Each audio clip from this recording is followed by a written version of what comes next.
of the things they should definitely focus on in 2024 is, making sure they have the right SSPs in their demand stack, making sure that they have the right analytics to make sure they're understanding, with each individual partner, do they have the right mix? Are they calling the right bidders? They should definitely focus on, having an ID solution in place to make sure that with the cookieless inventory, they can monetize that effectively or as effective as possible. So if it hasn't already happened, investing in the integration of identity solutions, the probabilistic ones to capture right now what is possible to do there on the US market and other ones where it is possible to do it, utilizing, if available, the authenticated information to integrate all of these ID vendors or the big ones that can turn those email addresses into audience signals to then really already have a base stack that performs well, which can now be measured on iOS to then also be available and working for the Android inventory. Then at the same time, from a demand perspective, we are quite often just looking at a pre-bid advertising stack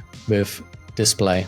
And then separately, we are looking at video. Separately, we are looking at affiliate. There's a lot of opportunity as to combining those and understanding the combined value of them. So for what type of user, on what kind of article, will I be going better with a click-to-play video versus autoplay video versus a banner? What is the impact on the user experience? How likely are they to click on the video? How likely are they to watch the video? What is the impact on the user engagement? The first thing I would do is I would look at my ad stack properly and really evaluate, how am I selling my inventory? Am I utilizing the latest technologies? Am I looking at the right data? Am I looking at everything normalized in one place? And do I have the infrastructure to know what's going on at very granular level if I want to, or very top level for me to make a quick decisions, but almost 100% accurate data in front of me and as quickly as possible. The second course of action, then I would start taking that data, that capabilities, that stack information, and start working on my demand path optimization. Start thinking about how can I make sure that I'm utilizing the power of AI or power of machine learning in real time to optimize everything I have.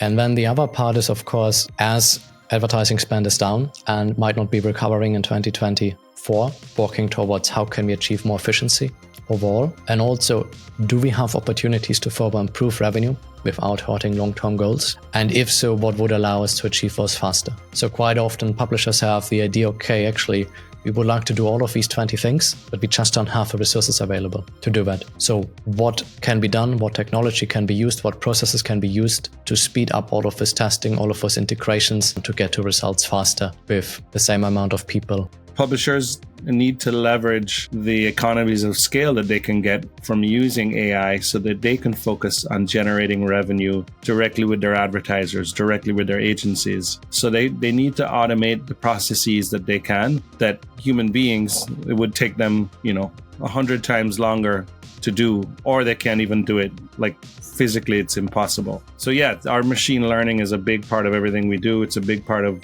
what we do on the traffic shaping side too, identifying the high valued users in real time, looking at which users the programmatic buyers are more interested in, and then segmenting that. So really segmenting, helping publishers to segment their inventory, and sometimes even to serve the direct sales campaigns to the low valued programmatic users, so that you reserve the high valued inventory for the programmatic demand partners. So I think we call that supply shaping, basically. So these are some of the things that I think publishers should be looking at. They should be using machine learning for dynamic flooring. They should be using machine learning for traffic shaping, AI, and in any way to automate the processes that they can to save time, to save money, to drive more revenue.